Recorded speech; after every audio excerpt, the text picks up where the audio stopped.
De la Cena del Señor, en el pasaje de 1 de Corintios 11, versículos 17 al 34. Ya la semana pasada hablamos un poco de la introducción y del tema, la Cena del Señor, y vamos a continuar. Nos quedamos, creo, en el versículo, como en el versículo 18. Pero antes de comenzar voy a leer, o leamos todos juntos el pasaje, los versículos del 17 hasta el 34, para tenerlo en mente. Y dice así: pero al anunciaros esto que sigue, no os alabo, porque no os congregáis para lo mejor, sino para lo peor. Pues en primer lugar, cuando os reunís como iglesia, oigo que hay entre vosotros divisiones, y en parte lo creo, porque es preciso que entre vosotros haya disensiones, para que se hagan manifiestos entre vosotros los que son aprobados. Cuando pues os reunís vosotros, esto no es comer la cena del Señor, porque al comer cada uno se adelanta a tomar su propia cena, y uno tiene hambre y otro se embriaga. Pues ¿qué? ¿No tenéis casas en que comáis y bebáis? ¿O menospreciáis la iglesia de Dios y avergonzáis a los que no tienen nada? ¿Qué os diré? ¿Os alabaré? En esto no os alabo, porque yo recibí del Señor lo que también os he enseñado, que el Señor Jesús, la noche que fue entregado, tomó pan y, habiendo dado gracias, lo partió y dijo: tomad, comed, esto es mi cuerpo que por vosotros es partido. Haced esto en memoria de mí. Asimismo tomó también la copa después de haber cenado, diciendo: esta copa es el nuevo pacto en mi sangre. Haced esto todas las veces que la bebiereis en memoria de mí. Así pues, todas las veces que comieres este pan y bebieres esta copa, la muerte del Señor anunciáis hasta que Él venga. De manera que cualquiera que comiere este pan o bebiere esta copa del Señor indignamente, será culpado del cuerpo y de la sangre del Señor. Por tanto, pruébese cada uno a sí mismo y coma así del pan y beba de la copa, porque el que come y bebe indignamente sin discernir el cuerpo del Señor, juicio come y bebe para sí, por lo cual hay muchos enfermos y debilitados entre vosotros, y muchos duermen. Si pues nos examinásemos a nosotros mismos, no seríamos juzgados, mas siendo juzgados somos castigados por el Señor, para que no seamos condenados con el mundo. Así que, hermanos míos, cuando os reunís a comer, esperaos unos a otros. Si alguno tuviere hambre, coma en su casa, para que no os reunáis para juicio. Las demás cosas las pondré en orden cuando yo fuere. Amén. Así que ese es el pasaje que estamos estudiando, analizando en esta mañana, cual comenzamos ya la semana pasada. Y como al empezar aquí, ¿verdad?, el apóstol Pablo está corrigiendo la celebración de la Cena del Señor, porque los corintios la habían corrompido. La Cena del Señor es una comunión entre hermanos y Cristo, ¿verdad?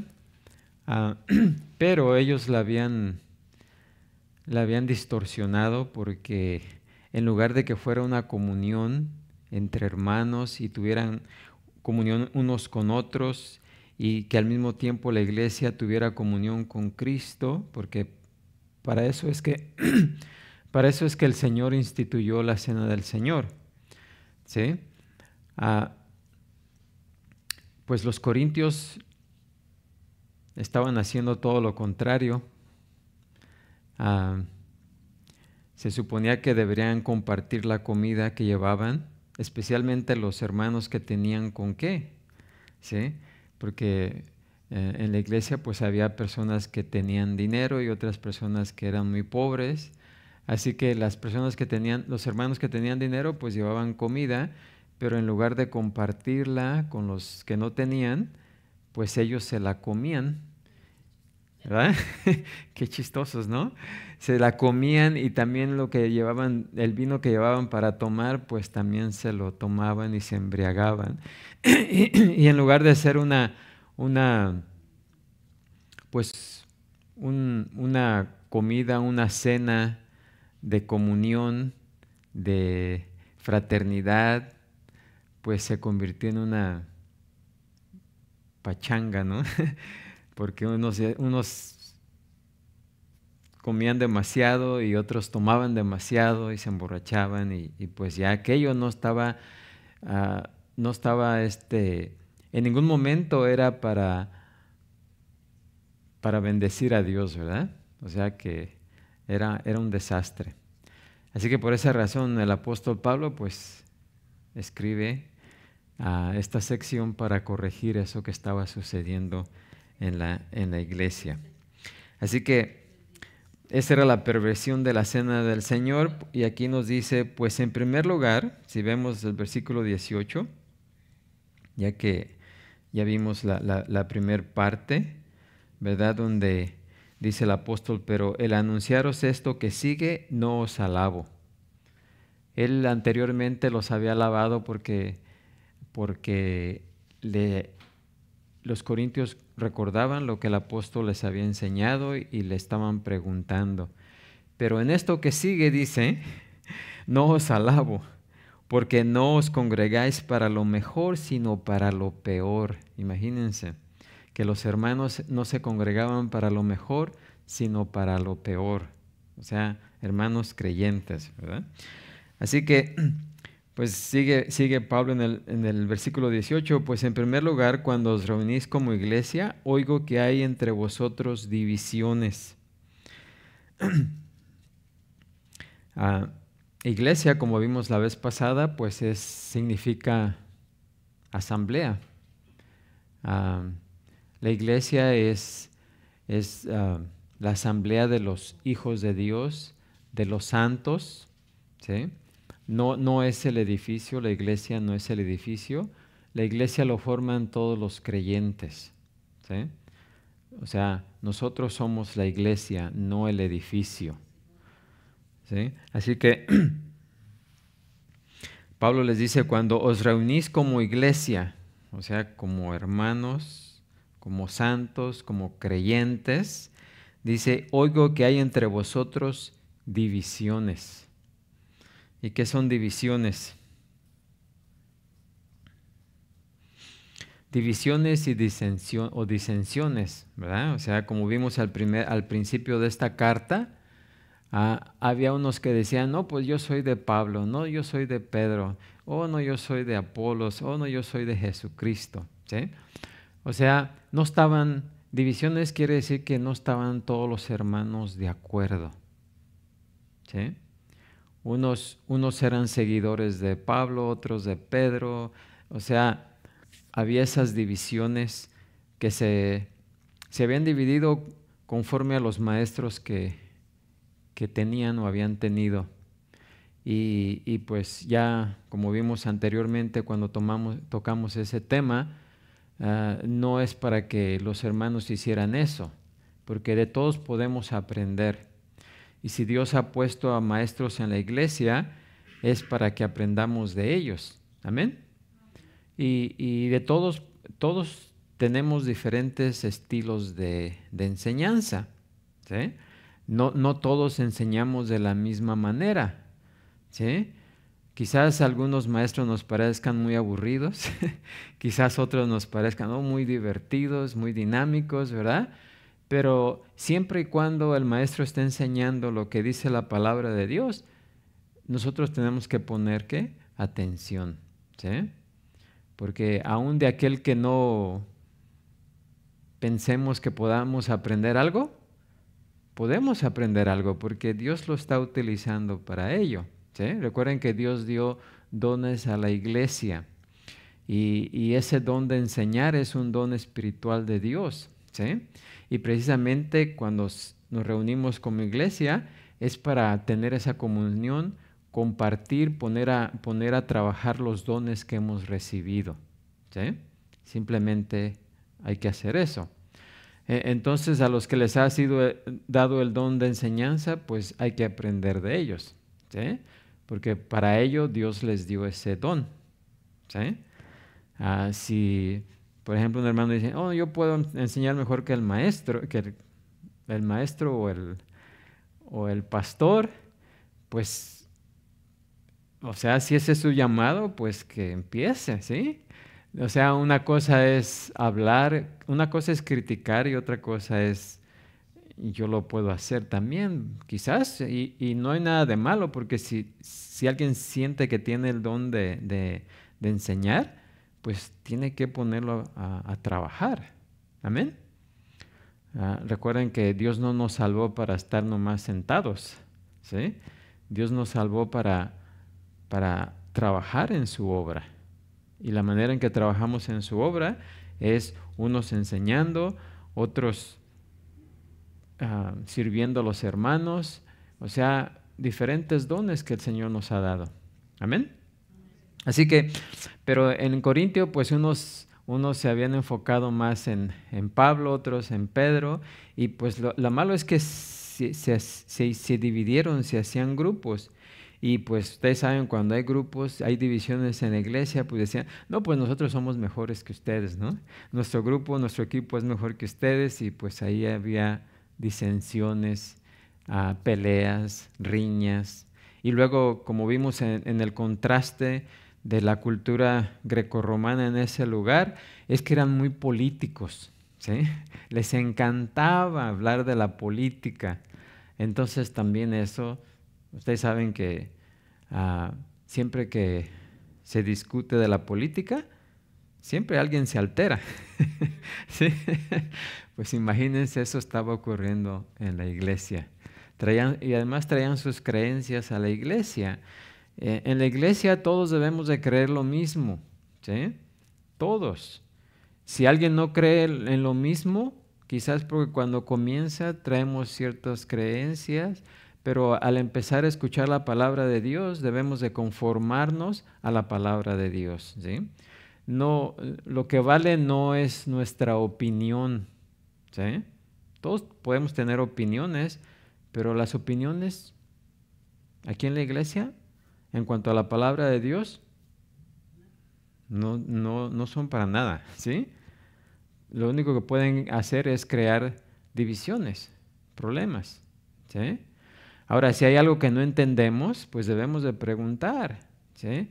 Por eso en la iglesia venimos a aprender, ¿sí? Si hay algo en la escritura que no entendemos, pues hay que decir, hey, explíquenme aquí por qué es esto, porque yo creo esto, pero si no es lo que yo estoy creyendo, ¿cuál es la manera correcta de interpretar ese pasaje? ¿Sí? Porque recuerden, las dudas que tenemos acerca de Dios son pecado, ¿sí? Cada vez que dudamos de Dios, estamos pecando, porque Dios no nos ha dejado nada a duda, ¿sí? Si tenemos dudas, tenemos que quitarnos esas dudas, ¿sí? Así es de que, porque la Escritura es clara, simplemente, si nosotros no nos damos a la tarea de estudiar, pues ¿cómo vamos a quitarnos esas falsas creencias? ¿Sí? Porque las falsas creencias acerca de Dios, como vimos anteriormente, aquí también en Corintios, es idolatría, ¿sí? Cada vez que tenemos un pensamiento o una idea errónea acerca de Dios, se convierte en idolatría, porque es de alguna u otra manera que nosotros estamos creyendo en un Dios de nuestra propia opinión, ¿sí? Pero Dios se ha revelado, tenemos su revelación, por eso es que Él nos ha revelado quién es Él, y nosotros debemos de creer en lo que Él nos dice acerca de Él. Todo lo que nosotros creamos que Dios es y que no está revelado en su Escritura, pasa a ser opinión, ¿sí? Y las opiniones causan problemas, ¿sí? Por eso hay muchas religiones, ¿sí? Cada religión es una opinión que ese grupo de personas tienen acerca de Dios, si todos los que se dicen ser cristianos, ¿verdad?, creyéramos de la misma manera que dice la Escritura, miren, ya no había tantas denominaciones. Pero Satanás le gusta dividir, ¿sí? Él es el padre de la mentira y pues él nos engaña a la gente, no con mentiras, sino con la verdad, porque tuerce la verdad. ¿Amén? Bueno, pues ya no me quiero salir del tema, ¿verdad? Pero Pablo dice, cuando os reunís como iglesia, oigo que hay entre vosotros divisiones, ¿sí? O sea que los corintios no podían ponerse de acuerdo, ¿sí? Y tampoco buscaban servirse los unos a los otros, ¿sí? Si estaban divididos, pues tal vez los que estaban más de parte de Pablo, pues entre ellos se servían, pero pues no querían servir a los que estaban con Apolos o Pedro, ¿verdad? Así que había divisiones, disensiones.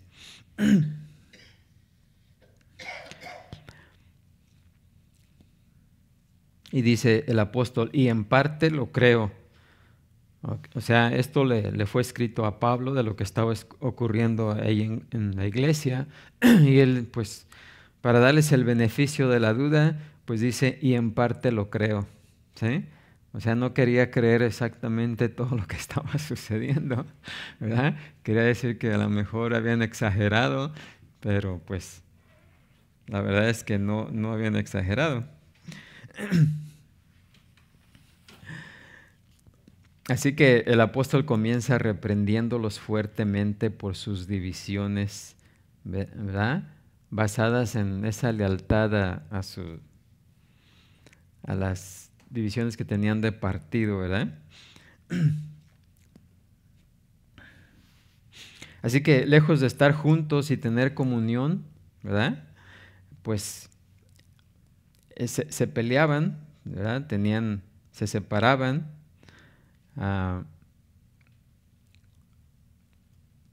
Y pues no querían compartir la comida que traían porque era la comida antes de la cena del Señor, pues participaban de una comida y cada quien traía algo, como aquí en Estados Unidos se conoce como el potluck, ¿no? Cada quien trae su guisado, ¿no?, o algo para compartir con los demás, ¿sí? Pero lejos de compartir con los demás, pues los que traían se comían lo que traían y no compartían con los demás. Y los demás pues se la arreglaban como podían.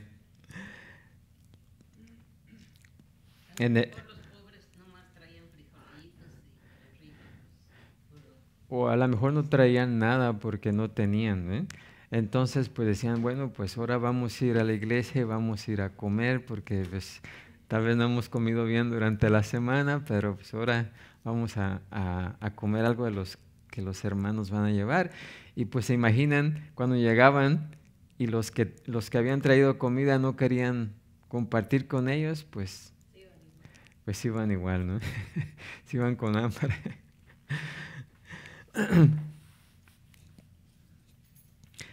Así que como en el capítulo 1 de esta misma carta, ahí en el versículo 10, el primer ruego de Pablo había sido, dice, os ruego pues, hermanos, por el nombre de nuestro Señor Jesucristo, que habléis todos una misma cosa y que no haya entre vosotros divisiones, sino que estéis perfectamente unidos en una misma mente y en un mismo parecer. ¿Sí? O sea, como creyentes, como santos, como hijos de Dios, debemos de creer lo mismo. Tener una misma, ¿qué? Mente. ¿Tener la mente de quién? De Cristo. ¿Sí? Y si todos tenemos la mente de Cristo, pues todos vamos a pensar igual, ¿no? Y no estoy hablando en cuanto a la palabra de Dios, ¿verdad? Tenemos que tener la misma doctrina, la misma enseñanza, creer lo mismo, ¿sí? Pero los hermanos pues andaban más en la carne que en el espíritu, seguían sus propios caminos más que los del Señor. Y una de las cosas más temibles en la iglesia es la división, ¿sí? Pues es una de las primeras y más claras señales de que hay una enfermedad espiritual, ¿sí? Uno de los primeros síntomas de mundanalidad es precisamente, se manifiesta con las divisiones. Aún antes de que empiece a haber discusiones en cuanto a la doctrina, ¿sí? Lo que ocurre primero es la división, ¿verdad? Ahora, Pablo estaba consciente de que las divisiones van a ocurrir, ¿sí? O sea, Pablo no estaba pensando que eso nunca iba a ocurrir, ¿sí? ¿Por qué? Porque hasta que el Señor regrese siempre va a haber trigo y cizaña. Y ya cuando hablamos de trigo y cizaña, ya estamos hablando de que va a haber personas que no son verdaderamente creyentes, o sea, son cizaña, ¿sí? Pueden aparentar que son creyentes y hacer todo lo que hace un creyente y hasta más, pero nosotros no sabemos, no conocemos el corazón de las personas, ¿sí? Si alguien dice yo creo en el Señor Jesucristo, ¿verdad? Pues nosotros no sabemos si genuinamente esa persona cree así, ¿verdad? Pero si lo declara, nosotros confiamos que sí, ¿sí o no?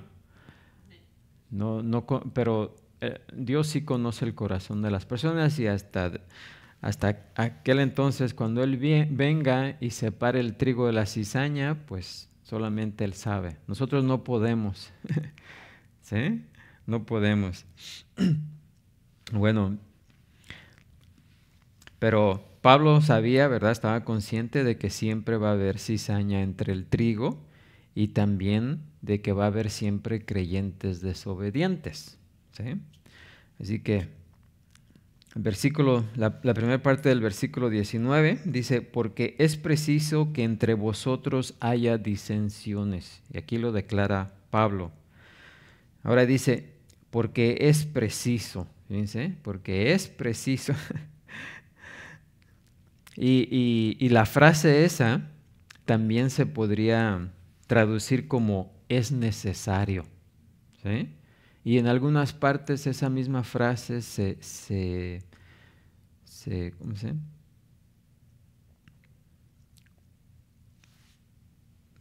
¿Cuál fue la palabra que dije ahorita? Se traduce, ¿sí? La misma frase se traduce es necesario, ¿sí? Por ejemplo, cuando el Sanedrín mandó a Pedro y a los demás apóstoles que dejaran de predicar el evangelio, ¿qué fue lo que ellos contestaron? ¿Es necesario obedecer, ¿sí?, a Dios antes que a los hombres? Miren, la frase es necesario, esa es la misma frase que está utilizando aquí Pablo, porque es preciso, ¿sí? Así que esa palabra se usa a menudo en el Nuevo Testamento para representar una necesidad divina, ¿sí? Jesús también empleó ese término o esa frase en ocasiones en relaciones con algunos sucesos establecidos por Dios y anticipados en las Escrituras. Por ejemplo, en Mateo 18:7 dice, porque es necesario, fíjense, es necesario que vengan, ¿qué? Tropiezos. Pero hay de aquel hombre por quien viene el tropiezo. Así que Jesús también utilizó esa misma frase, ¿sí? Porque es necesario. La segunda parte de ese versículo 19, pues la paradoja es que era necesario que hubiera disensiones, ¿sí? En la iglesia, no solamente en la iglesia Corintios, sino en todas las iglesias. ¿Para qué? Dice, para que se hagan manifiestos entre vosotros los que son, ¿qué? Aprobados. ¿Por qué es necesario que haya disensiones en la iglesia? Bueno, el apóstol Pablo dice aquí, para que se hagan manifiestos. ¿Qué es manifestar? Para que se den a conocer, ¿sí? La persona que empieza por allá a crear una división, pues cuidado porque esa persona puede no ser un creyente verdadero, ¿sí? Y de esa manera nos podemos nosotros dar cuenta, ¿sí? Porque no conocemos el corazón, pero sí podemos ver las acciones de los hermanos o de los que se dicen ser hermanos. Y cuando alguien empieza a hacer esas cosas, pues, hey, ¿verdad? Hay que atender esa que está pasando ahí, ¿verdad?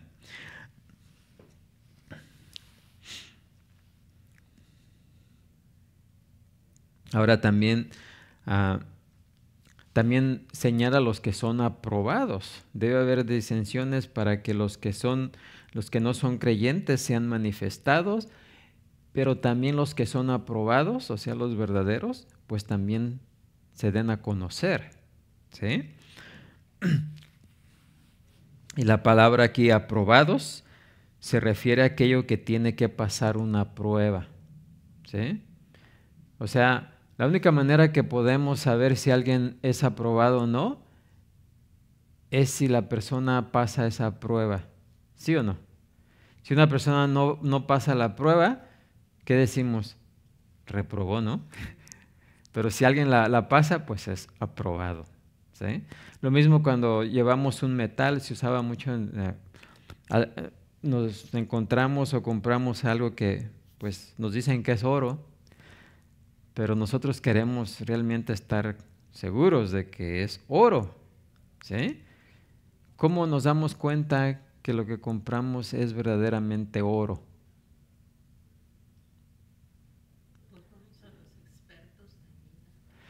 Tenemos que pasar ese metal por la prueba, ¿sí?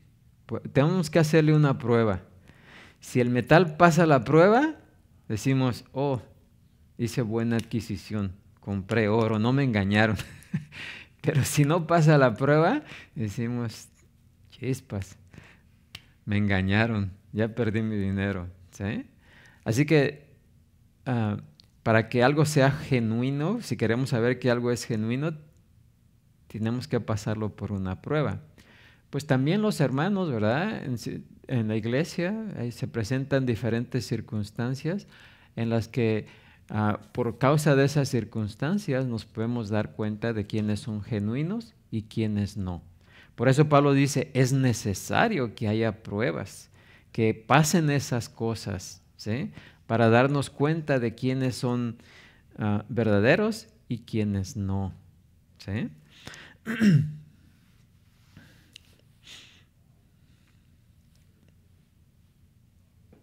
Así que la división de la iglesia, con todo lo impía y pecaminosa que puede ser, Dios la utiliza, ¿sí? Para probar el valor de sus santos, ¿sí? Él sí sabe, porque a Él no lo podemos engañar, pero nosotros sí podemos engañar a los demás, ¿amén? O nos pueden engañar, pero a Dios no, pero es para nosotros más que para Él. Pablo también habló a los tesalonicenses de los que son aprobados. Ahí en 1 de Tesalonicenses 2:4 dice, aprobados por Dios para que se nos confiese el Evangelio. ¿Sí? En cada congregación, en cada congregación de creyentes, Dios tiene sus siervos aprobados, ¿sí? A los que confía la obra de su iglesia. Ah, y pues los aprobados se manifiestan especialmente en las adversidades y en las dificultades, ¿sí? Cuando hay problemas, el que es verdadero pues se mantiene firme, pero el que no es verdadero dice, no, yo aquí pues vine para no tener problemas y aquí voy a tener más problemas, pues vamos, ya no soy de aquí, ¿verdad? Entonces, pues se van, ¿sí? Pero las adversidades, las tribulaciones, las pruebas, pues son los que las soportan y las pasan a través de ellas, pues manifiestan que son, ¿qué? Aprobados, ¿sí? Y pues Dios utiliza a aquellos que son aprobados para llevar su mensaje, ¿sí? ¿Qué nos dice Santiago 1:12?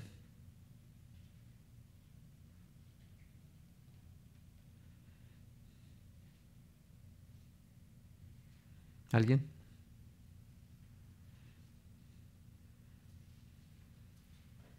Bienaventurado el que soporta la tentación, dice, Ujú. porque cuando haya resistido la prueba recibirá la corona de vida. Sí, ¿verdad? Dice, bienaventurado el varón que soporta la tentación, ¿sí? La tentación es una prueba, todos somos tentados, ¿sí? Si caemos en la tentación, pues no pasamos la prueba. Pero si no caemos en la tentación, pues fuimos probados, ¿sí? Aprobados. Así que las disensiones no son meramente perjudiciales, son destructivas, ¿verdad? Pero aún así, inicialmente ayudan a que se den a conocer los dirigentes fuertes y espirituales, pero cuando no se enfrentan, pues van a debilitar cualquier grupo cristiano, ¿verdad? Además de que no deben ser toleradas las divisiones. Ah, Tito 3:10 al 11 nos dice, al hombre que cause divisiones después de una y otra amonestación, deséchalo, dice, sabiendo que el tal se ha pervertido y peca y está condenado por su propio juicio. ¿Sí? Así es de que cuando alguien empieza a crear divisiones, pues también dice, aunque dice aquí Pablo, bueno, más bien dice Dios, que es necesario que haya divisiones, ¿sí? Disensiones.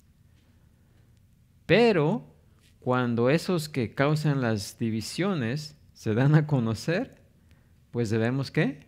Tratar con ellos. Si no se arrepienten, dice aquí después de una u otra amonestación, hay que desecharlos, ¿sí? O sea, sacarlos de la congregación, porque son como un cáncer, ¿eh? Un cáncer que se crea ahí y pues ustedes saben, el doctor pues retira todas las células cancerígenas para que no contamine el cuerpo, ¿sí? Se necesita extraer, ¿sí? Porque si se deja ahí, va a contaminar todo el cuerpo, ¿sí? Así que por eso dice, hay que sacarlo.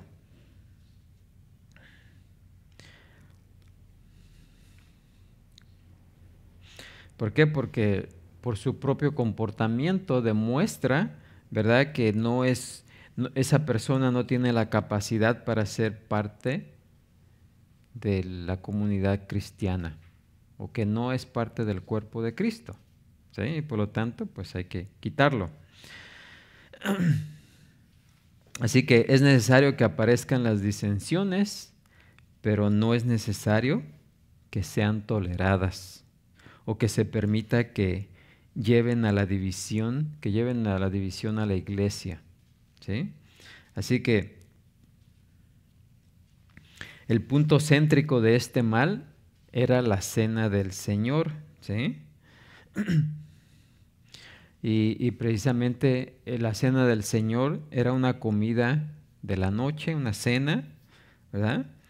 Y el que sea del Señor, pues es para darle la importancia de vida, ¿sí? De que es una cena del Señor, la cena del Señor. Y pues era una comida auténtica en la que la iglesia se congregaba para comer lo que dijimos la vez pasada, llegaron a ser conocidas como agapes, ¿sí? ¿Y qué es agape? Amor fraternal, ¿verdad? Amor, que significa, significa amor, ¿sí? En español nomás tenemos una palabra para amor, ¿sí? Pero en el griego hay varias palabras para hablar del amor, pero cada palabra significa diferente, podemos decir, diferente nivel, ¿sí? Así es de que,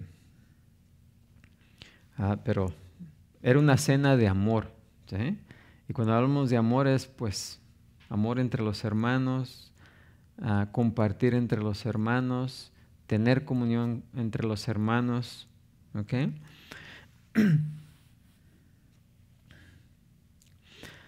Así que era una comida auténtica que era seguida por la comunión, ¿sí?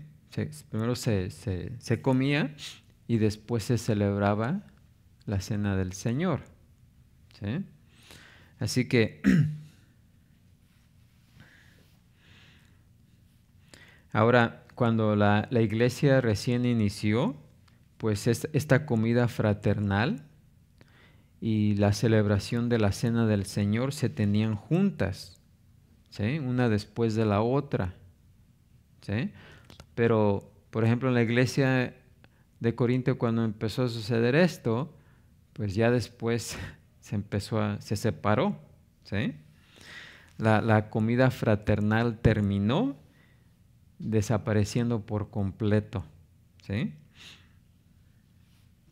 ¿Por qué? Porque algunos hermanos habían pervertido de tal manera a la congregación que la celebración de la comunión pues llegó a ser como una burla, no tenía nada de comunión, ¿sí? Así que por eso desapareció. Y hoy pues también las tenemos separadas, ¿sí? Celebramos la cena del Señor y pues comemos antes o comemos después, ¿sí? Versículo 20. Bueno, antes de continuar, ¿alguna pregunta hasta ahí? No quiero estar hablando yo solamente, que luego se me duermen.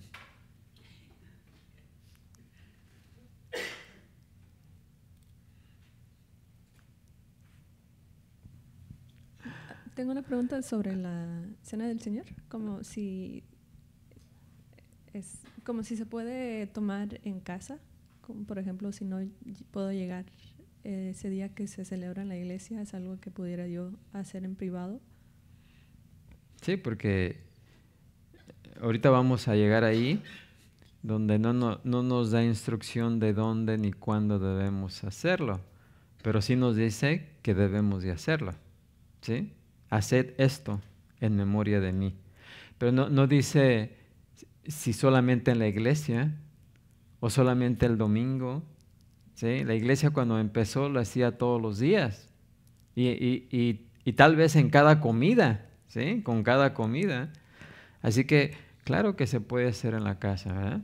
Si por alguna razón no se pudo llegar a la iglesia el día que se celebra la cena del Señor, pues también se puede hacer en su casa, ¿sí?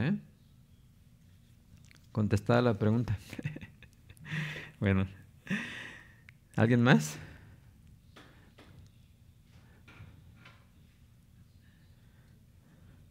Bueno, continuamos con el versículo 20. Dice Pablo, cuando pues os reunís vosotros, esto no es comer la cena del Señor. Imagínense. O sea que lo que estaban haciendo los corintios no podía estar dedicado propiamente al Señor, porque ni la comida ni la comunión le honraban, ¿sí? Era una deshonra.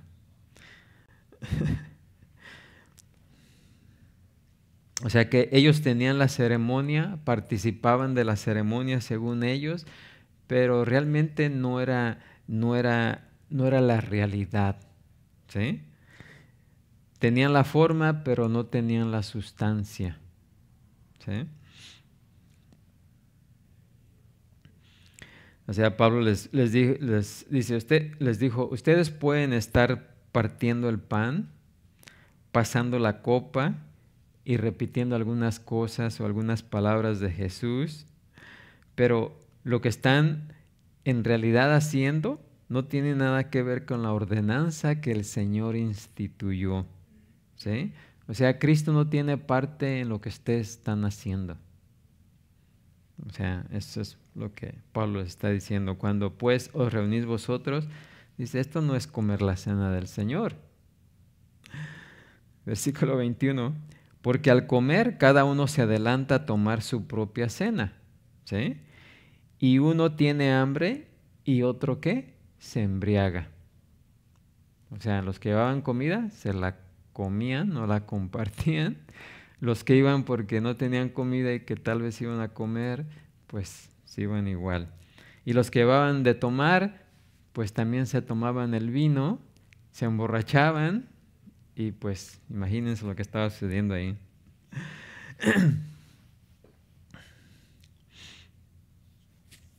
¿También ese vino emborrachaba, ese que tomaban? Si tomaban mucho, sí, pero creo que estaba diluido una parte de vino con 20 de agua. O sea, estaba bastante diluido.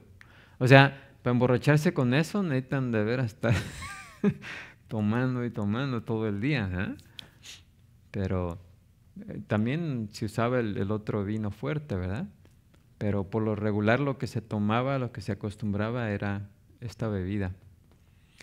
Y como hablamos anteriormente, pues el agua no estaba muy limpia, así que le echaban el vino para las amibas y las impurezas del agua, ¿verdad?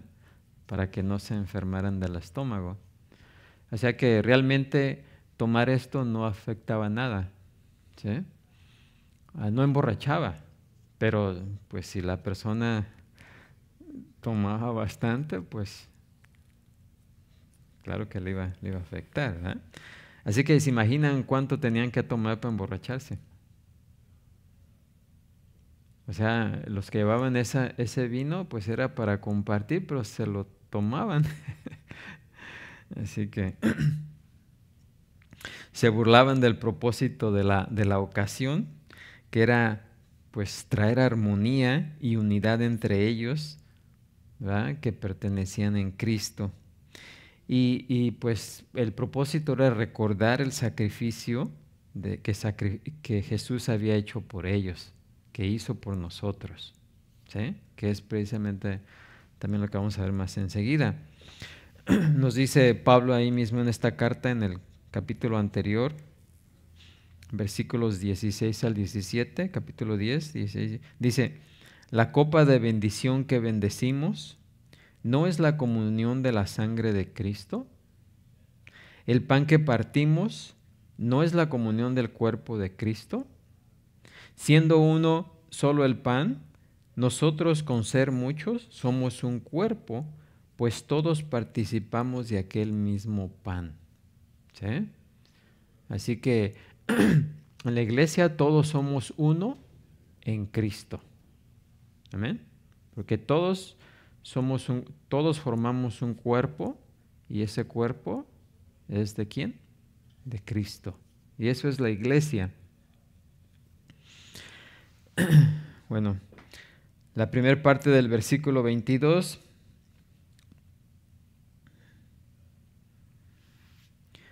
y ante la frustración de Pablo, como si tratara de encontrar una explicación racional, Pablo pregunta, ¿pues qué?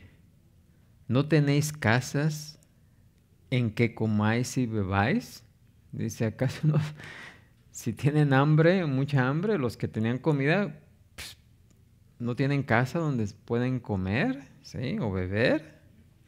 ¿O menospreciáis la iglesia de Dios y avergonzáis a los que no tienen nada?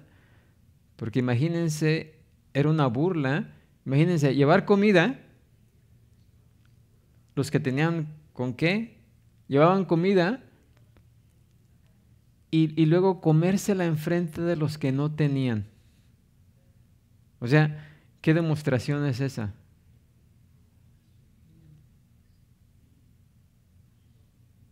¿Qué diríamos de los hermanos que trajeran comida y se la comieran y no? ¿Para qué viene a la iglesia? ¿Para qué la trae? Se la come en la casa, ¿no? Si no va a compartir, pues ¿para qué la trae? Es una burla, ¿no? Venir a comer enfrente de los que no trajimos, ¿verdad? Viene simplemente a burlarse. Total, si no quiere compartir, pues que se la coma en su casa, ¿no? O sea que era una burla. Eran muy egoístas, ¿verdad?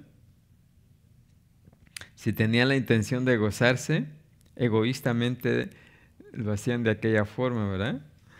¿Por qué no lo hacían en su casa? O sea, cualquiera que hubiera sido la razón, realmente no tenían ninguna justificación, ¿sí? Pero sí estaban causando daño a la iglesia, ¿sí? Porque imagínense si viene alguien que no es creyente y luego ve a unos creyentes con esa actitud, van a decir, pues, ¿en dónde me metí? Estoy mejor allá en las reuniones de mis amigos y familiares, ¿no? Que venir aquí a esta iglesia, ¿no?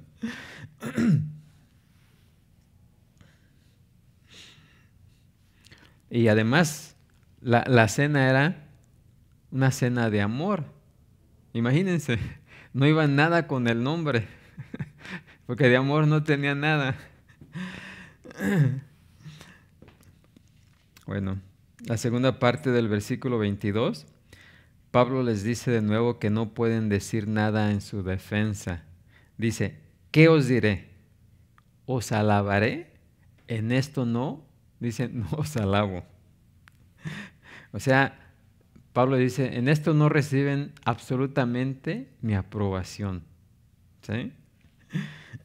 Y por supuesto tampoco los voy a elogiar porque están haciendo cosas indebidas. ¿Por qué? Porque las actitudes y motivos de un creyente deben ser, ¿qué? Puros en todo momento. ¿Amén? Así que no había lugar para que estuvieran demostrando esas cosas.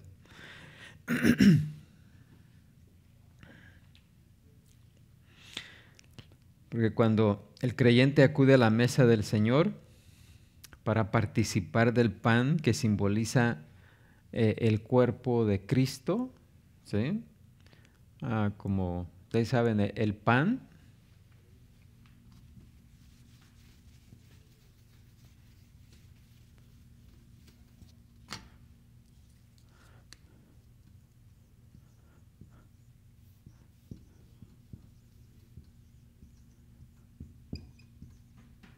simboliza el cuerpo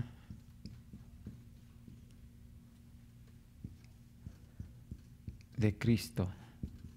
Y no solamente el cuerpo, los judíos cuando hablan del cuerpo simbolizaba todo lo que es acerca de Cristo, ¿sí? Y en este caso, pues también el pan simboliza la encarnación de Dios en Jesucristo, ¿sí? Su vida, todo lo que Él es, ¿sí? Pan.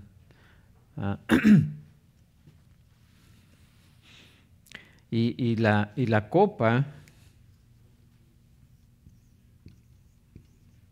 copa, pues simboliza ¿qué?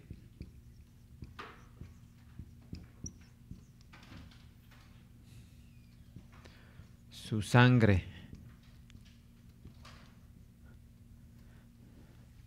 Pero cuando hablamos de sangre, no estamos... la sangre tiene otro significado. ¿Qué significa la sangre? ¿Se acuerdan?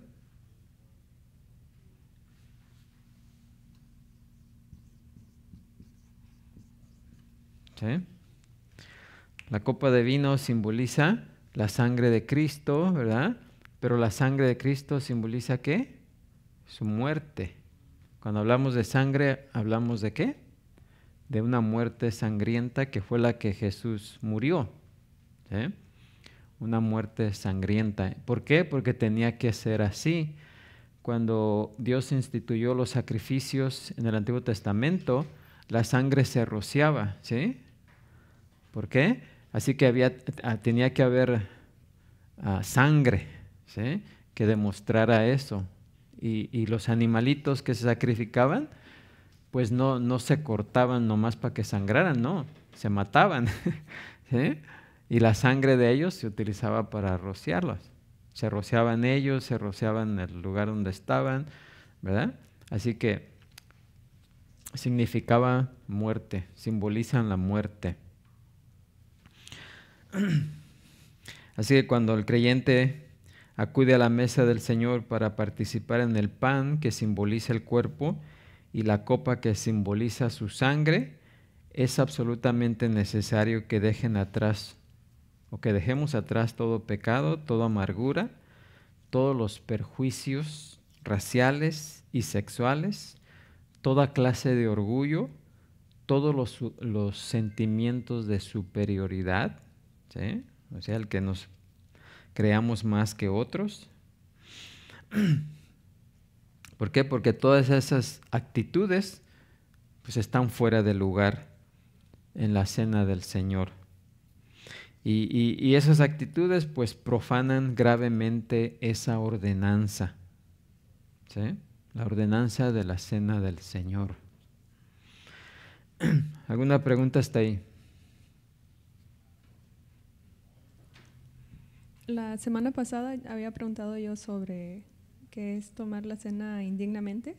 Uh-huh. Y leí algo que dice que no se refiere a tomarla sin pecado, sino tomarla con reverencia y respeto, porque como dijo usted, se estaban emborrachando y estaban siendo egoístas y orgullosos.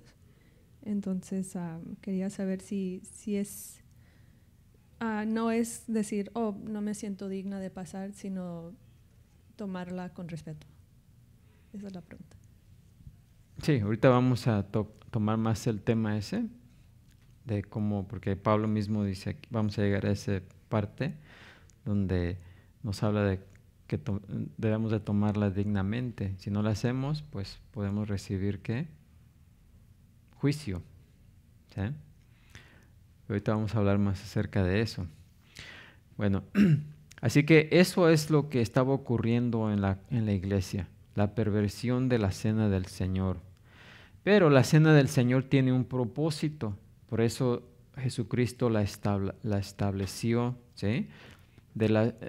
Jesucristo dejó dos ordenanzas para la iglesia, la cena del Señor y el bautismo, ¿sí?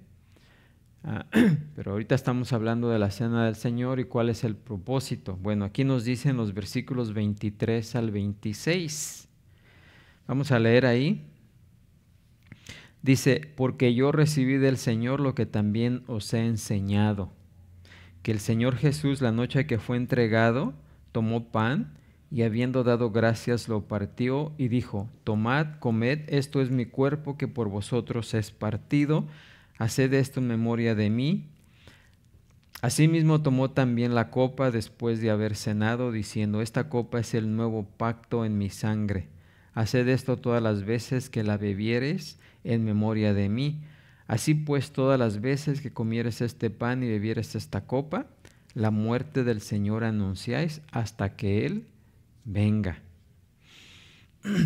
Ahora, miren, estos versículos son como un diamante en un camino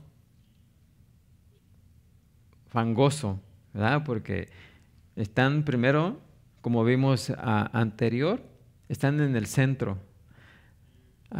Pablo primero reprende a los corintios por la perversión de la cena del Señor, ¿sí? Y luego, ante ese contraste, habla aquí precisamente del propósito maravilloso de la cena del Señor, ¿sí? Y después vamos a ver la preparación, ¿verdad? Pero ante esas circunstancias, pues es como un diamante, ¿no? Y ustedes saben que, no sé si han ido a una joyería, pero ¿qué es lo que ponen detrás para que los diamantes luzcan más bonitos? No, si ponen un espejo no se ve. Por lo general ponen un trasfondo, ¿qué?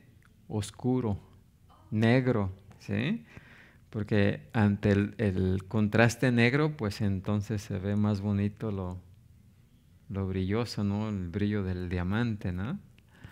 Pues así es estos versículos que Pablo nos habla aquí.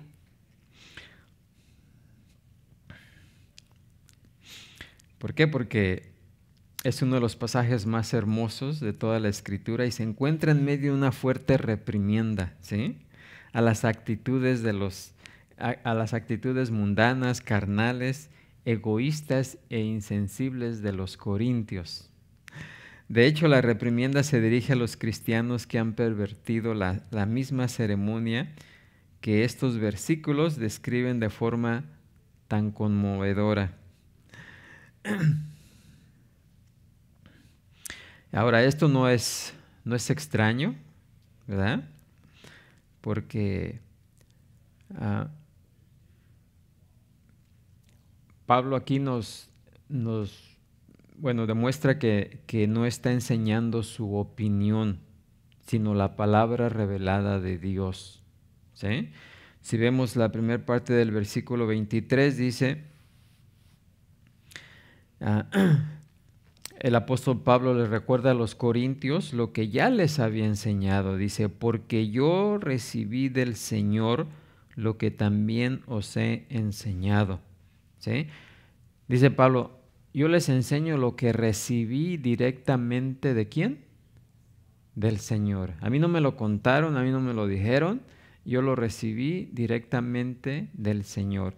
Y lo que recibí de Él, eso es lo que les estoy enseñando y lo que les he enseñado, ¿sí? Porque Pablo ya había estado ahí con los corintios, ¿sí? Él fue el que fundó esa iglesia, así que él ya había estado con ellos como 1 año y medio, creo, o 3 años, no me acuerdo, pero bastante tiempo con ellos y pues él les había enseñado esto. Ahora aquí dice que esta revelación de la cena del Señor, a Pablo dice, yo la recibí porque yo recibí del Señor, dice. O sea, Pablo ni siquiera recibió esta enseñanza de los otros apóstoles, ¿sí? Sino que él la recibió directamente del Señor, ¿sí? Por esa razón, ¿verdad? Muchos creen, ¿verdad? Y que la carta a los Corintios, esta primera carta a los Corintios, fue la primera carta que se escribió aún antes que los evangelios, ¿sí? Los evangelios fueron escritos después, así que la iglesia tenía pues esta carta donde Pablo describía la cena del Señor, lo que él había recibido, ¿sí? Y es lo que estaba en escrito.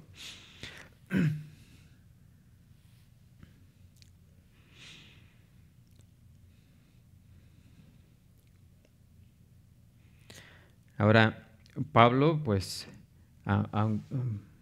Pablo no siempre estaba con los demás apóstoles, ¿sí?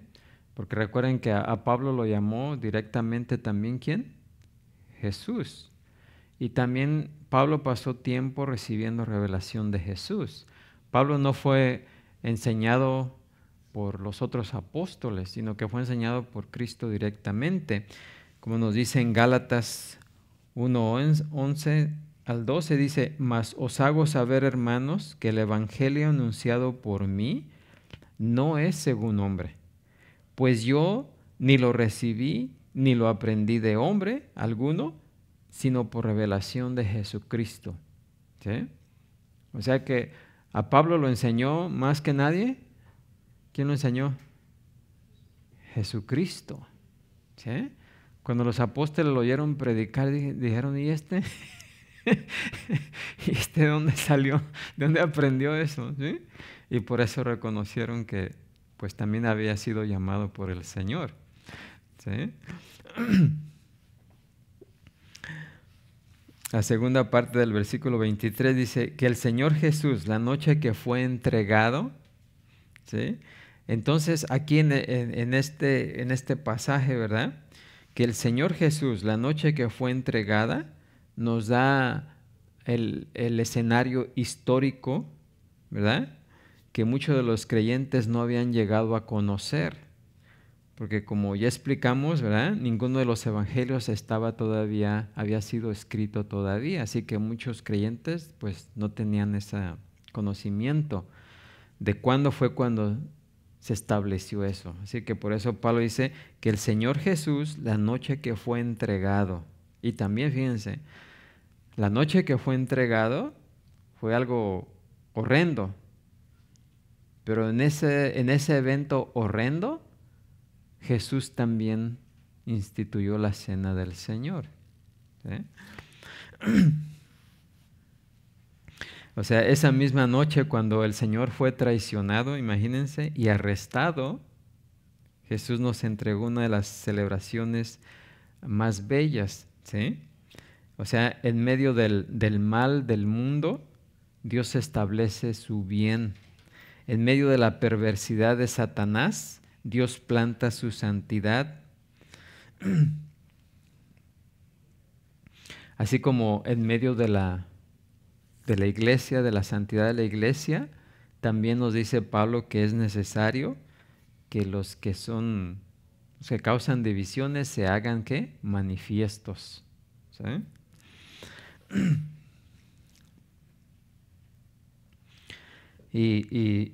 Y pues en medio de lo más horrendo de Satanás, ¿verdad? Como fue la condenación del Hijo de Dios en la cruz, Dios llevó precisamente ese evento tremendo, horripilante, como lo mejor, ¿sí? Algo maravilloso, porque por medio de ese sacrificio, pues trajo el perdón de pecados. Amén. O sea que fue gracias a ese sacrificio, ¿verdad? Que se llevó a cabo la redención del mundo por medio de la cruz. O sea, un evento tan tremendo como la crucifixión trajo algo tan hermoso como la salvación. ¿Sí? Así que aunque Jesús estaba celebrando la Pascua con sus discípulos en el aposento alto, ni los relatos de los evangelios ni el de Pablo aquí nos dan todos los detalles de la comida, o sea, la nueva cena que ahora reemplazaba a la vieja. Ahora, ¿cómo es que se llevaba a cabo la celebración de la Pascua? Ahora, tenemos que tener en claro que la Pascua ya no es la cena del Señor, ¿sí? Jesús convirtió la Pascua en la cena del Señor. Como creyentes ya no necesitamos celebrar la Pascua, ¿ok? Les digo eso porque los judíos siguen celebrando la Pascua. Y muchos creyentes se han dejado influenciar por eso, ¿sí? Y celebran la Pascua. Pero celebrar la Pascua es regresar hacia atrás, ir hacia atrás. Porque la Pascua anunciaba precisamente el nuevo pacto, ¿sí? Los eventos que sucedieron, que fueron físicos, un día iban a ser ¿qué?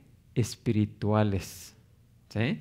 El cordero que tuvieron que matar para salir de Egipto y poner sangre en los marcos de la puerta, un día el Cordero de Dios que quita el pecado del mundo, como dijo Juan, he ahí el Cordero de Dios que quita el pecado del mundo, Él iba a venir, ¿sí? Y a morir en la cruz, derramar su sangre, y por medio de la sangre que los judíos pusieron en sus puertas, solamente los estaba salvando físicamente, pero ahora la sangre de Cristo nos salva ¿qué? Espiritualmente y eternamente. La salvación de aquel entonces era temporal, la salvación ahora es ¿qué? Eterna, ¿sí? Así que celebrar la Pascua es regresar a algo que ya sucedió, ¿sí? Porque Jesucristo ya murió, ya se llevó a cabo el sacrificio, el único sacrificio necesario, porque antes tenían que celebrarlo, ¿verdad? Con el sacrificio de animales tenían que hacerlo cada vez, todas las veces, muchas veces. Pero ahora por medio de un solo sacrificio, todos nuestros pecados han sido perdonados. Y antes, cuando la persona pecaba, cada vez que pecaba tenía que llevar un sacrificio. Imagínense, imagínense cuántos sacrificios tenían que hacer. Pero con la venida de Jesucristo, un solo sacrificio por Jesús quitó todos esos que se llevaban a cabo anteriormente. ¿Sí? Así que celebrar la Pascua es regresar a todo aquello, ¿sí? O sea, no tiene sentido. ¿Amén? ¿Celebraban cada año? Sí. Bueno, sí, ellos celebraban cada año como un recordatorio de cuando fueron sacados de la esclavitud de Egipto. ¿Sí? Pero como creyentes en Cristo ya no celebramos la Pascua, porque a nosotros no nos sacó Dios de Egipto, ¿verdad? ¿O sí? A nosotros nos ha sacado ¿de qué? Del pecado, ¿sí? Y la Pascua era una, ¿cómo se llama? Tipo y figura de algo que iba a ocurrir en el futuro, ¿sí? Pero los judíos todavía no entienden eso, ¿sí? Todavía están cegados hasta que Dios les quite la venda y puedan ver, ¿verdad? Que es lo que estamos viendo en Romanos.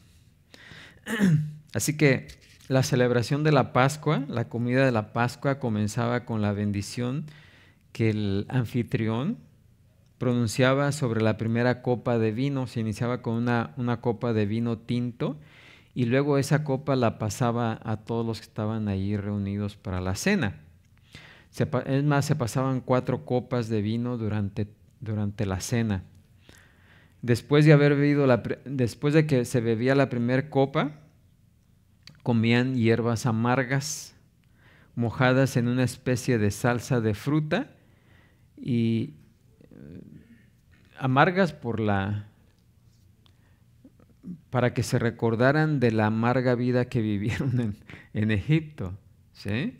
Y luego alguien narraba lo que había sucedido, porque las generaciones que no estuvieron cuando fueron sacadas de Egipto, pues no sabían, ¿verdad? Así que alguien les hablaba las palabras, la historia de lo que había acontecido, el mensaje acerca de lo que significaba la Pascua y por qué la estaban celebrando, ¿sí? Luego cantaban la primera parte de un himno que le llamaban el Halel, y Halel significa alabanza, ¿verdad? O aleluya.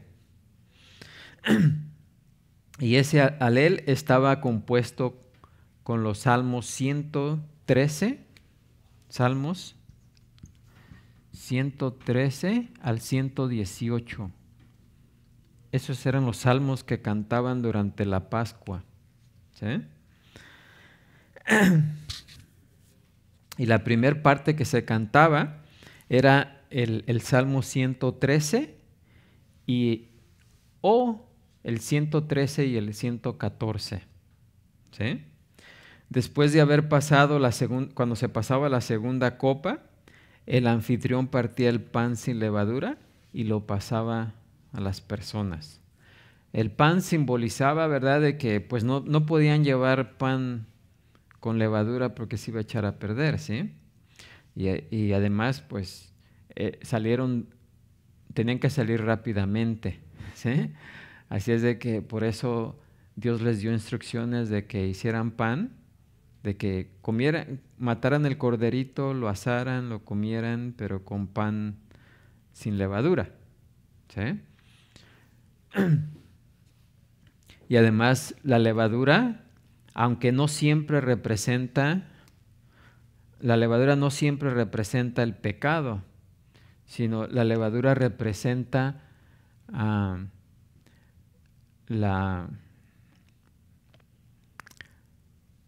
la influencia que tiene, ¿sí? Porque un poquito de levadura, dice, leuda todo el pan, ¿sí? O sea que la levadura tiene la capacidad de influenciar toda la masa, ¿sí? Y se puede utilizar para bien, ¿verdad? Algo bueno también puede ser utilizado como la levadura que influencia toda la iglesia, ¿sí? Así que no siempre se utiliza para pecado, ¿sí? La levadura no siempre simboliza el pecado, más bien simboliza la manera en que puede influenciar a los demás. ¿Ok?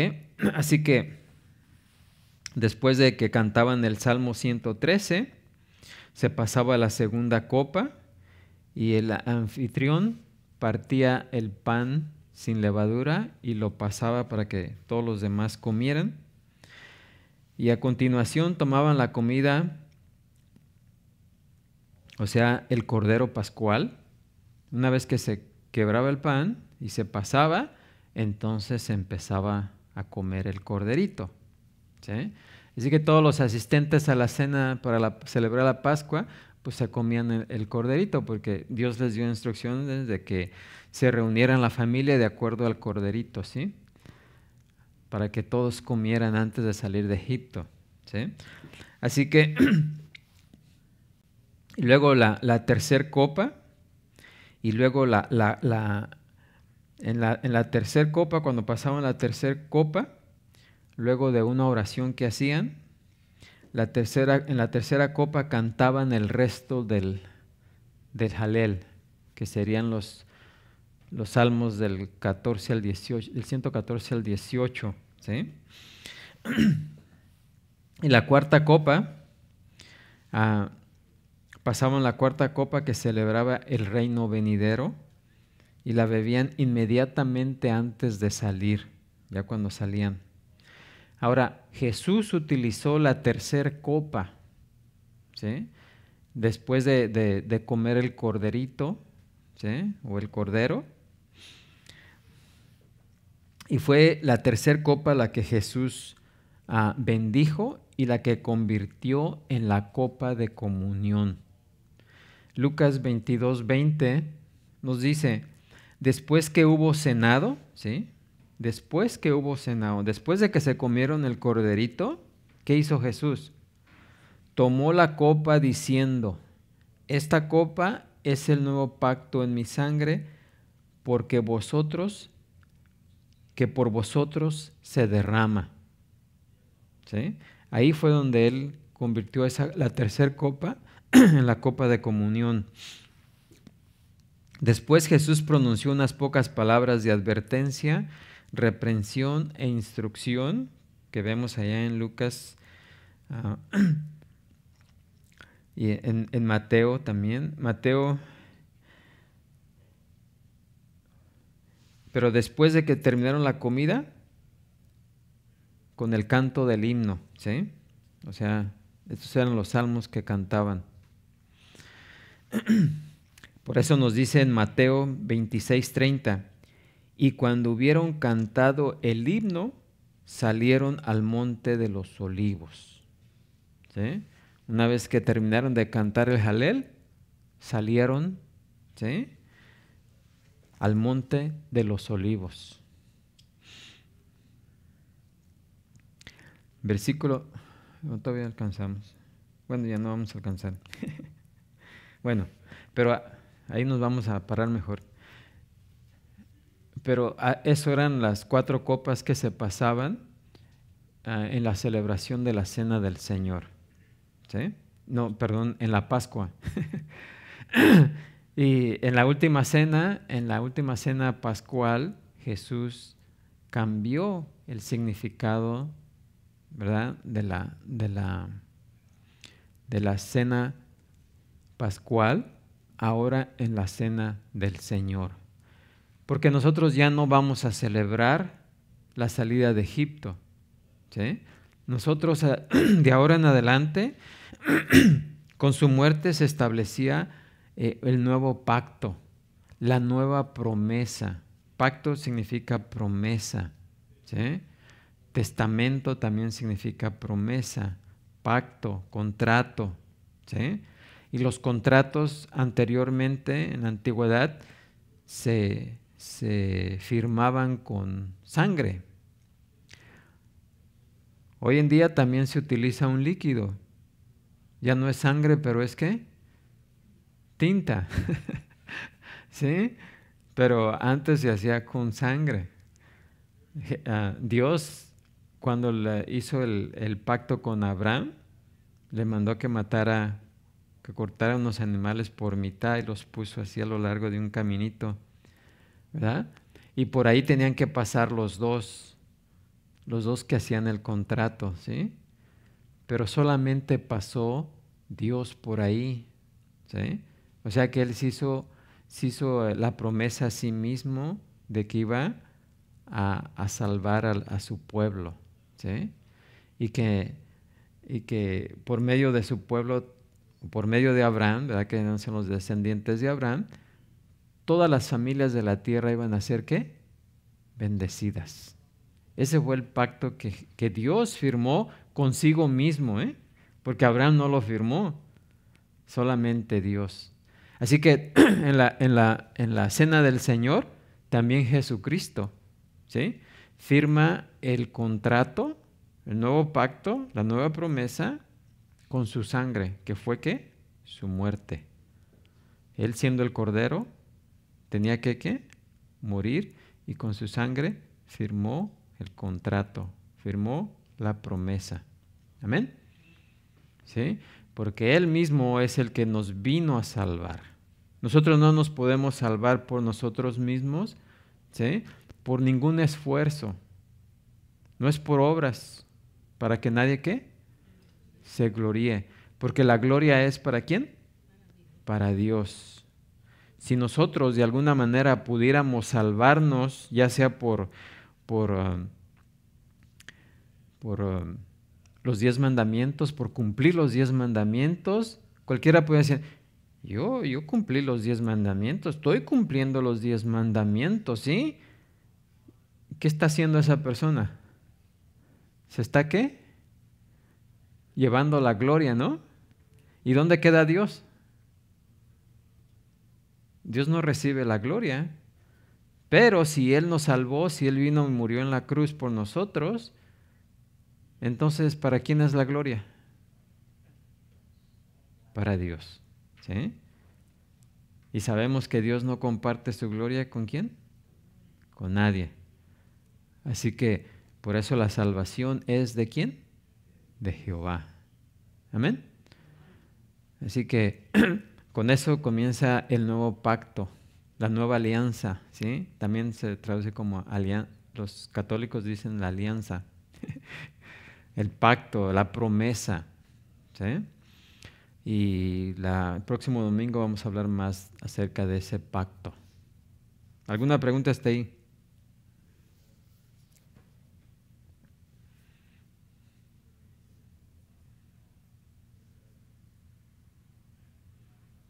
Bueno, pero ya vamos entendiendo más el significado detrás de la cena del Señor. ¿Amén? ¿Sí? ¿Y por qué es necesario? ¿Por qué Jesucristo la instituyó? ¿Sí? Porque así como era un recuerdo, era traer a la memoria lo que Dios había hecho con el pueblo judío. Ahora cada vez que celebramos la cena del Señor, y vamos a ver más adelante, también es un recordatorio, un memorial, una rededicación por parte de nosotros, ¿verdad? De cómo Dios nos salvó, ¿sí? Cómo Jesucristo nos salvó, no de la esclavitud en Egipto, sino de la esclavitud ¿de qué? Del pecado. Y así como Dios sacó a Israel de la esclavitud de Egipto para la tierra prometida, ahora también a nosotros nos saca de la esclavitud del pecado para llevarnos a la tierra prometida. O sea, ya no es tierra prometida, sino es el reino de Dios. ¿Sí? Amén. Bueno, pues ahí vamos a terminar porque ya se nos acabó el tiempo.